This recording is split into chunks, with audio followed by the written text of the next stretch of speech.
Muito bom dia, presidente Edson Soró, nosso presidente do PT Betim. TV PT Betim não para nem no domingo, hein, presidente? Muito bom dia. Isso aí, Serginho, muito bom dia. É um prazer estar aqui mais uma vez no TV PT Betim. Mas, Serginho, não pode parar não, né? Temos que aproveitar aí as oportunidades, domingo de manhã, o pessoal, né, que daqui a pouquinho vai nos assistir aqui na TV PT Betim. E é interessante que hoje, no domingo, né, nós temos aí o nosso pré-candidato e vereador, o nosso representante no Legislativo, vereador Daniel Costa, que tem representado o PT aí nesses 4 anos, em que ele foi o vereador eleito nas últimas eleições.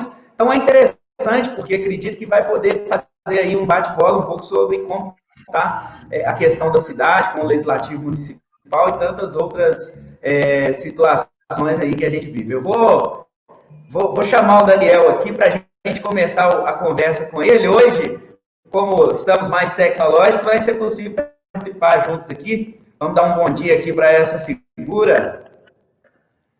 Bom dia aí. Vereador Daniel Costa, na área. Bom dia, meu amigo. Bom dia ao meu presidente Soró, meus colegas de partido, pessoas que sei que no dia a dia lutam e contribuem muito para a política de Betim, né?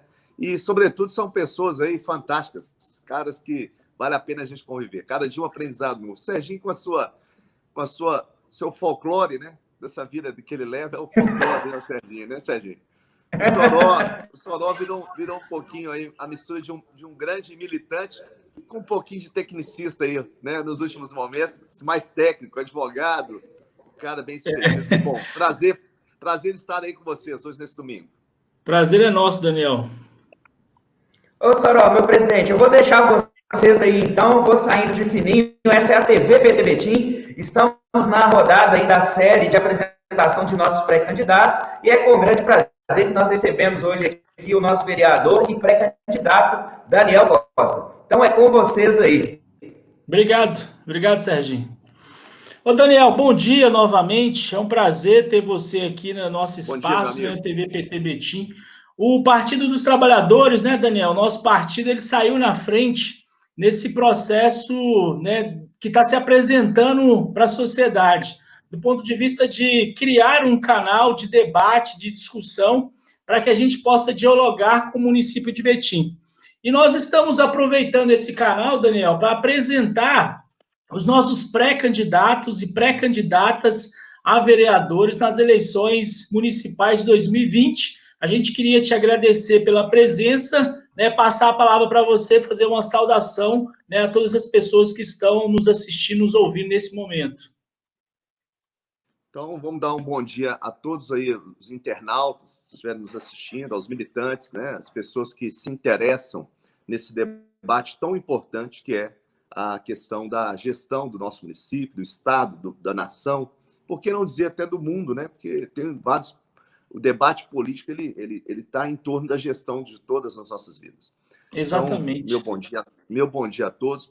Soró, antes de mais nada, dizer que esse é um espaço importante, como você bem colocou. O partido sai na frente com esse debate e essa aproximação. Nós estamos num cenário da pandemia em que está tudo diferente, né? Eles falam, tem uma frase que surgiu nova, né? Que é dizer que existe um novo normal, né? Em função da pandemia. Então, o comportamento das pessoas, né? As atitudes devem ser diferentes mesmo, porque se trata de um momento tão peculiar, né? Tão difícil que o mundo está passando, que é em relação à preservação da vida, porque é um vírus que ainda não foi encontrada a sua cura. Então é importante... Se Deus quiser, vai. Exatamente, nós estamos torcendo para isso. Mas mesmo com tudo isso, rapidamente nós nos adaptamos e estamos levando esse debate, que é característica do Partido dos Trabalhadores, né? Lidar com muito próximo à sociedade, ouvi-la de perto, né? Aliás, é o plano de governo que nós desejamos elaborar, que é no sentido de atender às necessidades da classe mais sofrida, a classe menor, né? Que muitas vezes não é tão ouvida.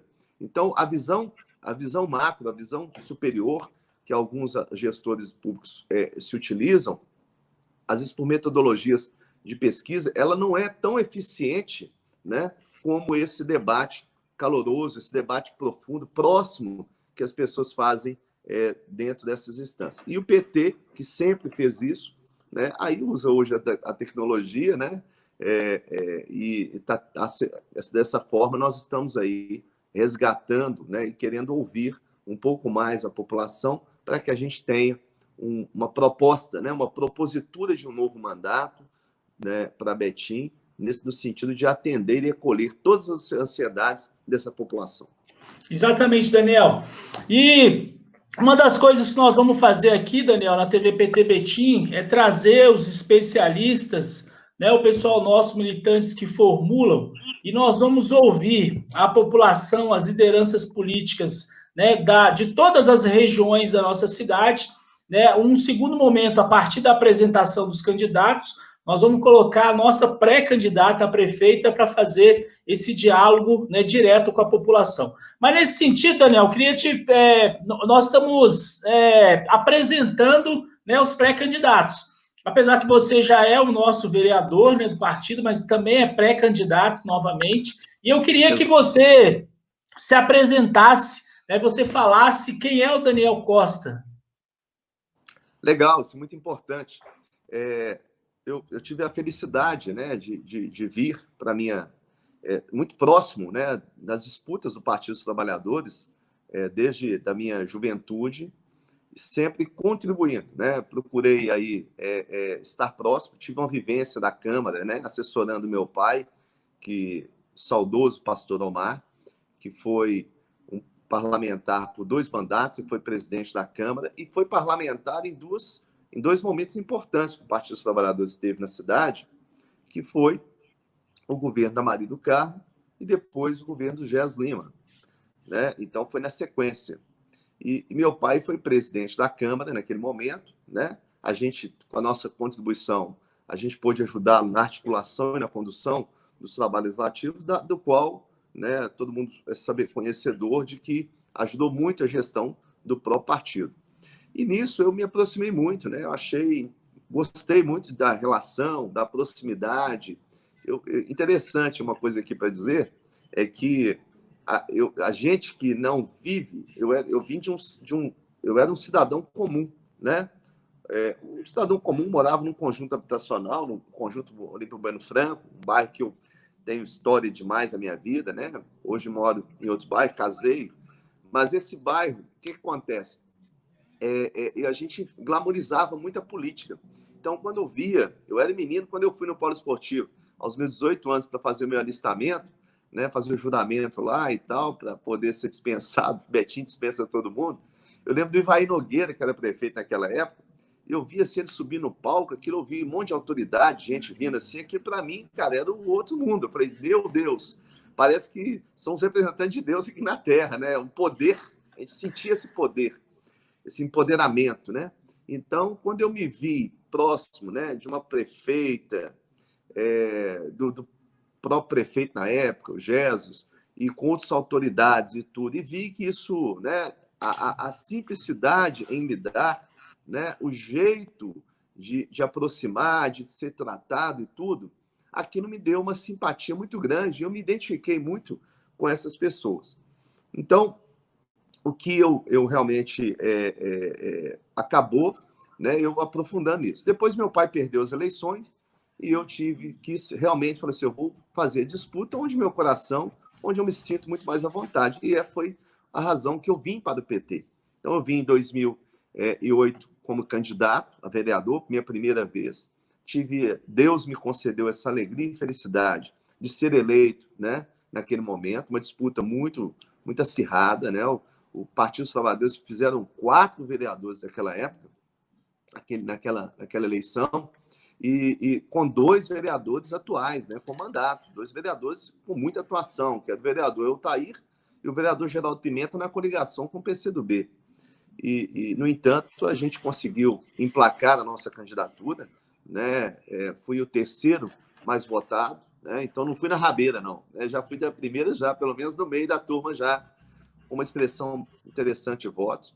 Minha campanha resgatou muito aquele calor, aquela emoção que tinha de um grupo que já caminhou com meu pai. Eu ampliei isso um pouco mais para a juventude. estava num momento muito bom meu, né, enquanto empresário, depois nós vamos entrar um pouquinho nisso, mas é o seguinte, depois vim para uma reeleição, outra disputa, tivemos uma atuação forte com a Maria do Carmo, pudemos ampliar muito a nossa trajetória política, e eu vim depois para a reeleição em 2012, né, da qual eu fui aí o segundo mais votado do partido, né, subi minha votação expressivamente, fui o que mais cresci entre os candidatos em percentual de votos, né, e em quantidade também, né, eu tive um crescimento de praticamente 500 votos, já tinha uma votação boa, 2.505 votos, fui para 2.960 votos, né, e até falo que estava um momento tão bom da campanha naquele ano, na reeleição, que eu até desacelerei um pouquinho no final, né, e até arrependi depois disso, porque se tivesse mais 25 votos, nós tínhamos feito 5 vereadores. Então, uma disputa de uma chapa muito difícil naquela eleição, em que nós coligamos com o PMDB, coligamos, e aí você tinha candidatos potenciais ali, inclusive com a coligação também do candidato da Universal, que veio forte. Sempre a Universal, quadrangular, vem com representantes muito fortes. Mas nós aceitamos os desafios, o desafio foi lançado e fomos reeleitos. E, por último, a gente, em 2016, que nós tivemos aí nesse terceiro mandato conquistado, né, em que fui o único eleito do partido, e procuramos aí, durante todos esses 12 anos que vai concluir em dezembro, a gente sempre representar o partido da melhor maneira possível e ampliar essa discussão dentro do partido. Ô Daniel, a gente sabe aí da sua luta, né, no parlamento, quando se procura algum tipo de informação sobre o legislativo betinense com relação ao Vitória, aliás, ao Medioli, atual prefeito, só aparece lá que tem um vereador do PT, que é de oposição. O Partido dos Trabalhadores, em especial agora nessa nova gestão aí do Bolsonaro, que está sendo muito trágica, tem toda uma discussão com relação à população evangélica, né? E a gente sabe que na época nem existia essa expressão fake news, na verdade são fatos mesmos, muito mentirosos, que queriam, né, distorcer a realidade numa situação que tentavam demonstrar que o Partido dos Trabalhadores era contra a população evangélica. Assim, e pelo contrário, né, vamos pegar só o exemplo do último governo, né? A Maria do Carmo tinha como seu vice, o Alex Amaral, que é um cara, né, evangélico. Sim. A gente realizou, né? Betim tinha a Feira da Paz, o Betim Rural, e a gente construiu, né, através de parceria com o governo, apesar das dificuldades econômicas, a Betim Expo Cristã, uma oportunidade para que a população evangélica pudesse expor suas diversas experiências do ponto de vista artísticas, culturais, de tradicional, e também o Parque Batismal, né, que abriu um espaço público para que as igrejas pudessem realizar ali aquele momento tão importante para as igrejas evangélicas. E eu queria que você falasse um pouco para nós sobre esta tarefa, né, de ser um parlamentar do Partido dos Trabalhadores e ser evangélico, e com todas essas contras-informações que ficam rolando por aí. Soló, muito boa a sua pergunta. É uma oportunidade tremenda da gente fazer alguns esclarecimentos, né?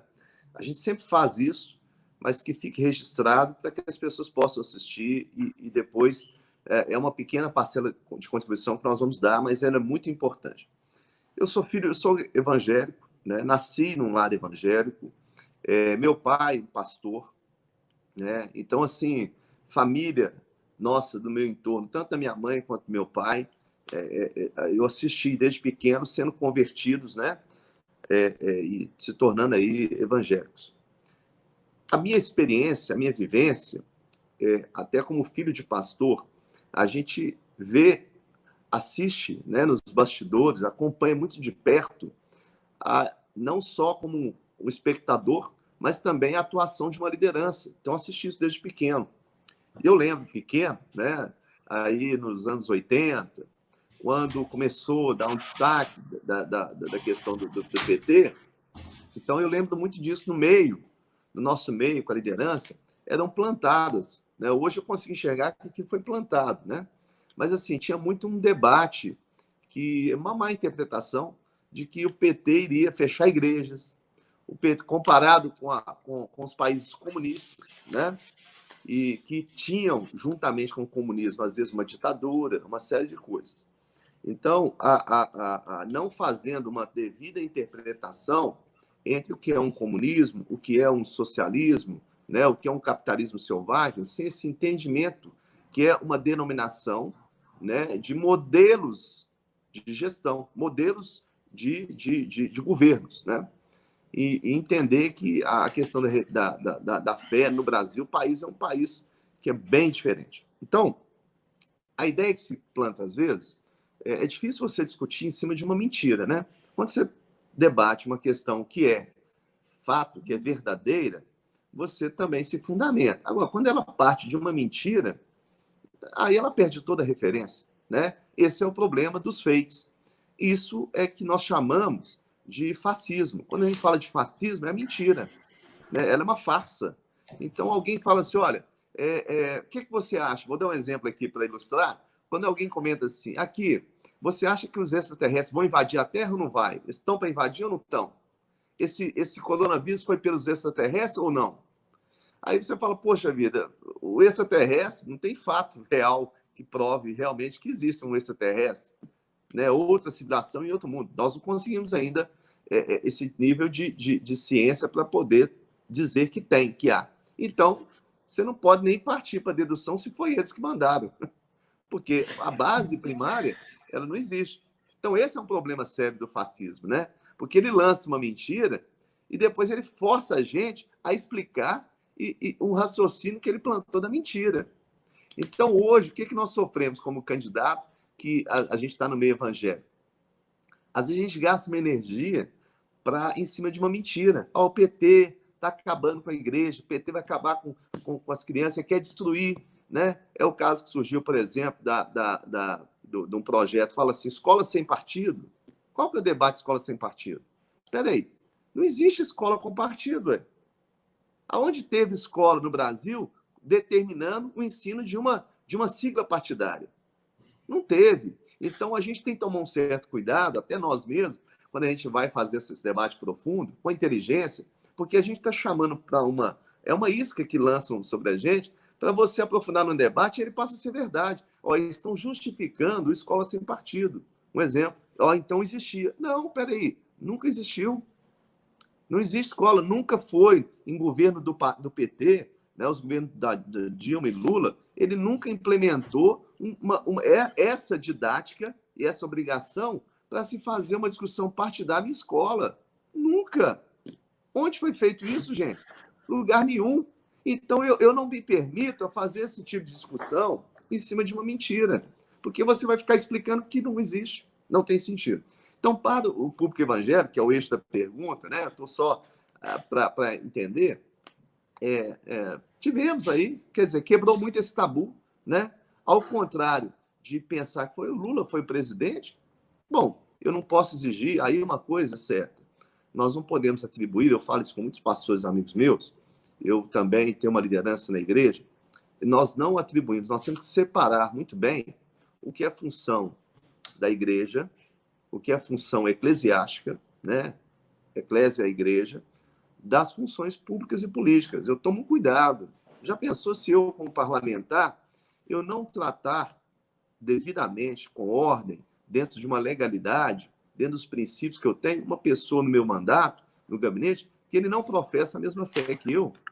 Nada a ver, né? Eu trato com todo respeito, com todo entendimento e como cidadão, principalmente, né? Porque aí é uma questão que é o nosso papel e o nosso dever. O dia que ele quiser fazer um debate sobre a Bíblia, aí nós vamos para outro campo, outro fundamento. Daniel, eu queria conhecer um pouco mais o contexto da Bíblia, né? Por que vocês creem desse jeito e não é dessa forma?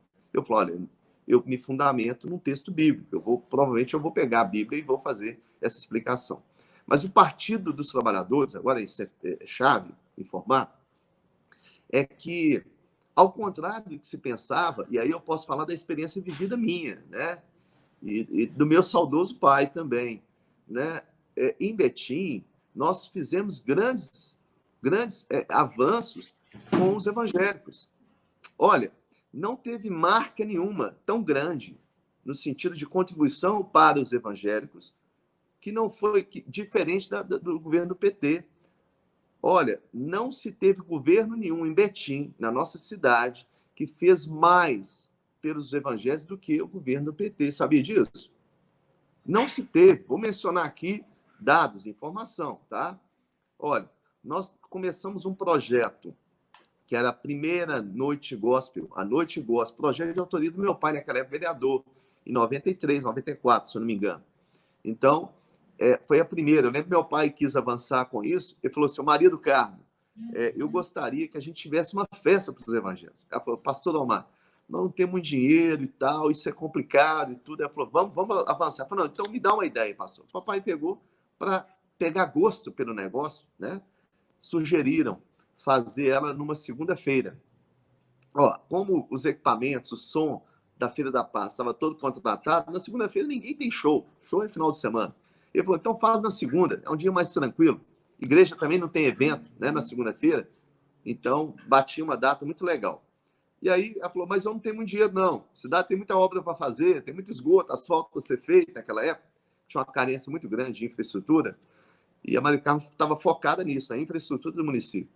E aí, meu pai falou, não, mas faz o seguinte, Maria do Carmo, a gente contrata, é mais barato. Ele falou assim, tal. Aí contratou, além do cantor evangélico ser mais barato, né, contratou um na época pela metade do preço que era do Nelson Neves, porque ele era pequeno. Então, o tamanho dele era pequeno, era metade do preço. Só para a gente alegrar um tiquinho, que não perder a piada. Então, o primeiro que veio foi o Nelson Neves, que também já faleceu. Enfim, depois nós avançamos com a Expo Betim Cristã. Né? Tivemos a participação, nesse falou do Alex, que foi vice, tudo, evangélico, ajudou nesse sentido, muito. Então, a participação nossa dos evangélicos nos governos do PT, a gente tem voz, nós tivemos voz, a gente é ouvido, considerado, o apoio aos grandes eventos que tivemos aí. Eu não vou falar só dos evangélicos, tem uns carismáticos que teve apoio também, mas especialmente nós tivemos um parque batismal, foi de minha autoria, né? Realmente a gente acaba adequando os espaços públicos para poder atender, né, as comunidades, a sociedade, conforme a sua religiosidade, a sua crença. Então, tem que desmistificar. Então, hoje, você pega aí o governo federal, é um erro na minha avaliação, porque o Bolsonaro, ele acabou, no decorrer da campanha dele, ele se converteu. Eu não vou entrar nesse mérito dessa discussão se ele é ou não evangélico. Então, eu vou partir daquilo que está determinado. Então, ele é evangélico, né? Acho que como evangélico tem muito que ele lidar, mas é a fase mesmo, ninguém chega pronto, então, como evangélico. Agora, vou dizer o seguinte, é que o grande caos que foi cometido nessa última campanha, cada um faz a sua escolha do governo, cada um podia escolher, mas a mentira não pode prevalecer.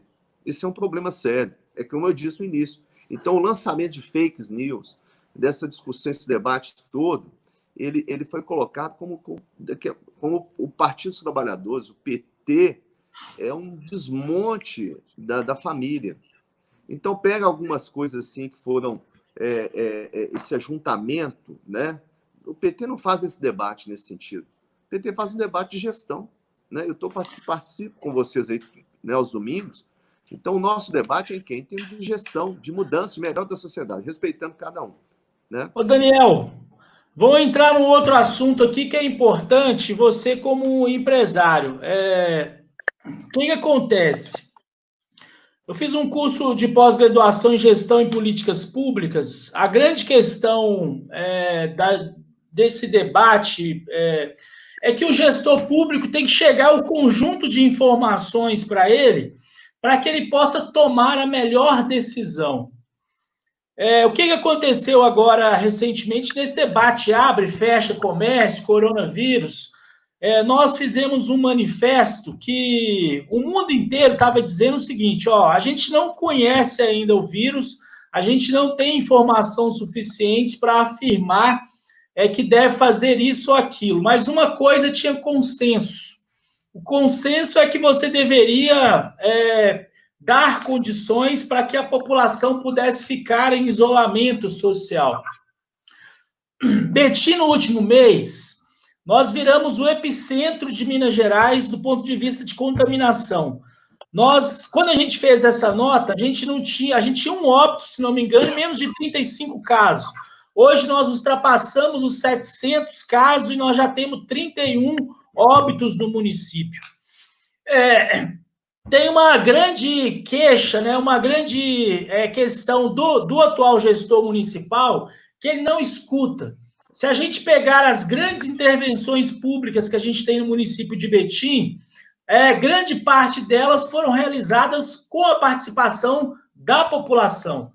Então, tem muito essa questão da transparência, da democracia, da participação popular, e a população quer se afastar um pouco desse gestor público que não escuta ninguém nem nada, nem mesmo os cientistas, e toma decisão, do nosso ponto de vista do PT, né, a gente tem feito muito essa discussão, o governo hoje muito voltado para seus interesses econômicos. A gente sabe que você foi metalúrgico, né, você estudou em escola pública, né, você é formado em administração, conseguiu alçar novos voos, hoje tem é empresário, né, na cidade, é parlamentar. Eu queria saber de você o seguinte, qual que é a visão do ponto de vista de empresário, do ponto de vista de viver na cidade, essa relação que a gente tem hoje, a forma como vem sendo conduzida a administração municipal, sem essa transparência, essa participação, a inclusão das pessoas. E o que isso tem trago de prejuízo do ponto de vista da economia, né, do nosso município? Soró, a gente sabe que, primeira coisa, a gente sempre cobra dos gestores, né? Eu tive aí um primeiro mandato com a Maria do Carmo, depois um segundo em que o Carlário foi prefeito, e agora, no meu terceiro mandato, o Vitório Medioli é o prefeito da cidade. A gente percebe claramente, vou falar do último momento agora, né? Desse momento que a gente está vivendo agora com o Vitório Medioli. O Vitória tem umas características muito... eu não gosto muito de atacar pessoas, eu gosto de atacar as ideias, né? Então, vou falar de característica dele, vou mencionar a minha observação. Então, ele é isso que você colocou. Ele é um cara que da maneira que ele age, ele é muito centralizador, né? Ele é centralizador extremo. Até a própria equipe dele, a gente percebe isso, que o governo é muito centralizado. Qual que é o debate político que é feito muito na Câmara, por mim e também até pela base dele, de certa forma, é que você não tem um governo descentralizado. E essas críticas que a gente faz, ela pode até parecer que não é de oposição, mas ela tem que ser, ela é importantíssima, ela é de oposição e ela tem que ser feita, porque cada vez que um governo se estabelece e tem um mandato garantido por lei de 4 anos, é muito tempo da nossa vida. 4 anos é muito tempo. O povo brasileiro não tem noção real do fator tempo na gestão pública. O Japão, ele saiu das cinzas na Segunda Guerra Mundial e foi reconstruído completamente e despontando como uma das potências mundiais após 10 anos. E a gente trata o fator tempo no Brasil em termos de, não, daqui 2 décadas, daqui 30 anos, não estou fazendo agora para os nossos netos escolherem. A minha vida é uma só, né? Então, a gente tem uma preocupação em fazer para amanhã, em fazer rápido. Então, esse é um debate que a gente faz. Então, um trabalho que as pessoas sempre até me elogiam, eu falo, Daniel, você é um vereador de oposição e você faz críticas construtivas. São críticas que têm que ser feitas para a cidade, porque o prejuízo é grande. Se a gente agir com a irresponsabilidade de apenas falar assim, eu estou fazendo, quanto pior, melhor, eu não torço para o pior, melhor, né? De forma alguma, a população me escolheu como parlamentar, não nos escolheu o Partido dos Trabalhadores, né, nas eleições passadas, fez a escolha do Vitória, 60 e tantos %, parece, né? 65%. Escolheram ele. Há um cientista político francês que fala o seguinte, o povo tem o governo que merece. né? Então, foi escolha do povo. Por outro lado, tem um fundamento bíblico que eu utilizo que fala o seguinte: olha, a Bíblia fala que quando o justo, alguém de justiça, está falando de ser crente ou que quem professa a fé, não, porque isso é outro termo. Quando o justo governa, o povo se alegra. Quando o ímpio, a pessoa que comete impiedade, o povo geme. E é essa a preocupação que a gente vê, porque às vezes algumas impiedades são acometidas em governos das quais o povo sofre muito. Então, qual que é uma questão fundamental? Eu vou falar aqui como cidadão. Nós vivemos essa crise agora, a cidade não tem feito um investimento debaixo de uma consulta popular, né? Daquilo que realmente precisa, daquilo que realmente carece. Então, faltou essa aproximação, né, com o povo. Não, é um governo que não, a marca dele é que ele não se identifica muito com a comunidade, não tem interlocutores que falam mais com a população. Então, isso é um debate muito profundo e que realmente fica a desejar. Segundo, é que essa pandemia que veio agora para arrebentar tudo mesmo, qual que é a lógica disso? Não tem uma solução, como nós colocamos, tão clara, né? Não tem uma vacina, não tem como a liberação. O isolamento é a primeira medida de distanciamento para poder evitar o contágio. Agora a vida prossegue. Então, o que precisava fazer? Você precisa tomar medidas muito cautelares, mas medidas que são tomadas em cima de dados. Porque qual que os países que tiveram sucesso? A Coreia, a Coreia do Sul fez isso, teve um baixo nível de contaminação, outros países como referência, eles testaram. Então, você tem que testar para você monitorar a ação de governo. Aqui não está tendo teste nem para quem está com sintomas. Exatamente. Então, a falha, ela vem de cima a baixo. Então, nasceu no governo federal e vai em cascata, vai chegando no estado e vai chegando no município. Porque não fizeram um processo de um devido controle. Porque quando você tem monitoramento, você tem controle da informação, você toma as decisões mais assertivas, né? Aquilo que não é medido, eu sou administrador, tem uma frase de praxe que fala o seguinte: aquilo que não é medido não é administrado. Aquilo que não é medido não é administrado. Então, se não tem medição, não tem referência nenhuma. Você pega aparece que já morreu não sei quantas pessoas aí. Esses dados são muito poucos, né? Olha, teve maior contaminação numa comunidade, em percentual, a comunidade tem 1.000 habitantes, contaminou 100 pessoas lá, então 10% de índice de contaminação. O outro bairro está com 20, tem 500 habitantes, mas contaminou lá 150, tem 30%. Então, esse controle, está tendo vacina, a rotina das pessoas, a frequência, nós vamos ter uma estratégia de mudança. Olha, chegou em Belo Horizonte, aqui em Betim também fez a mesma coisa, com a redução do horário de ônibus. Se nós queremos que o ônibus ande mais vazio, né? Tem que ter mais. Tem que ter mais ônibus. Entendeu? E por outro lado, aí você fala, a população deixou, está mais em casa, já é um fator que vai contribuir, né? Boa parte da população, os aposentados, as crianças fora da escola, que a coisa toda já ajuda para não ter essas aglomerações no centro urbano. Mas, por outro lado, você coloca mais ônibus, né? Aí você volta para o horário de domingo. Você cria um par de anda do mesmo jeito. Então, agora, uma coisa interessante, Sorão, é que, com toda essa questão toda do coronavírus, o que é interessante que a gente feche uma coisa aqui interessante? Olha, deixa eu te falar. Para provar para vocês que nos assistem que o que falta nesse país, o que falta nesse estado, o que falta na cidade é gestão pública, é homens e mulheres que tenham realmente o coração e o propósito voltado para fazer o bem e que saiba também, né? Porque às vezes você deseja muito fazer, mas você não sabe como fazer.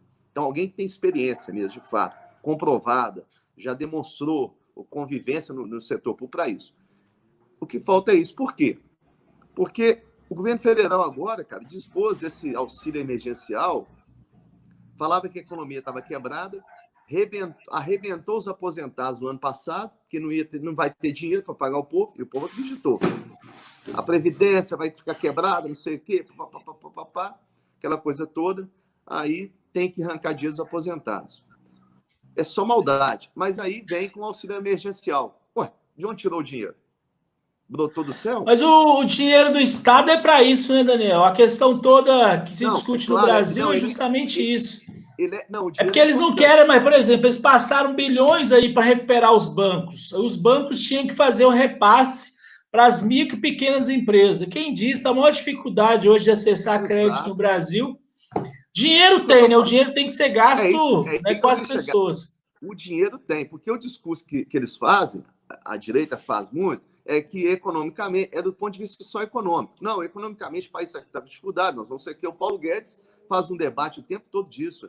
Eu peguei um deputado aqui um dia na Câmara, deputado aqui da cidade federal, na discussão da Previdência, ele falou, não, a Previdência está gastando 70% da saúde. Eu falei, o senhor está doido, deputado? O senhor está falando bobagem. Peguei na hora, pelo aplicativo, eu entrei no site do meu celular e ele deu a informação a respeito. Eu peguei e falei, olha aqui, ó, tantos milhões gastos aqui, 700 milhões, sei que e tal. Ela não chega nem a 10%.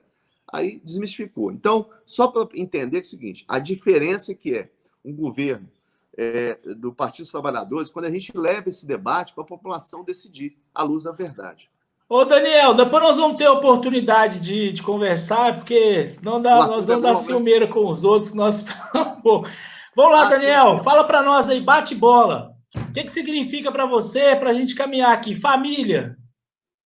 Família, princípio. Deus. É e basta, cara.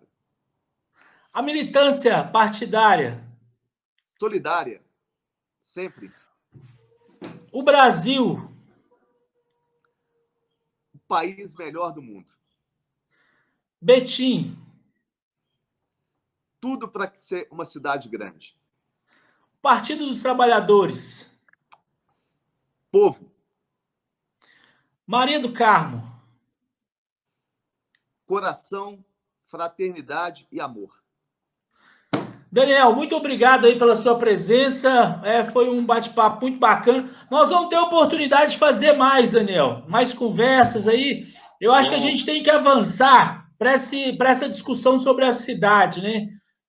Sobre o que é possível fazer, né, com essa economia que a gente tem aí. A partir do coronavírus, como é que a gente vai tocar isso aí para frente? Valeu, muito obrigado aí pela sua presença. Sou eu quem agradeço, muito bom esse canal, essa oportunidade. Já assisti a alguns colegas aqui dando essa manifestação e que bom que a cidade possa impulsionar esses vídeos para que a cidade conheça de fato o que há de melhor no PT. Um abraço, Soró. Parabéns. Muito obrigado. Valeu, Daniel. Valeu, gente. Tchauzinho. Obrigado.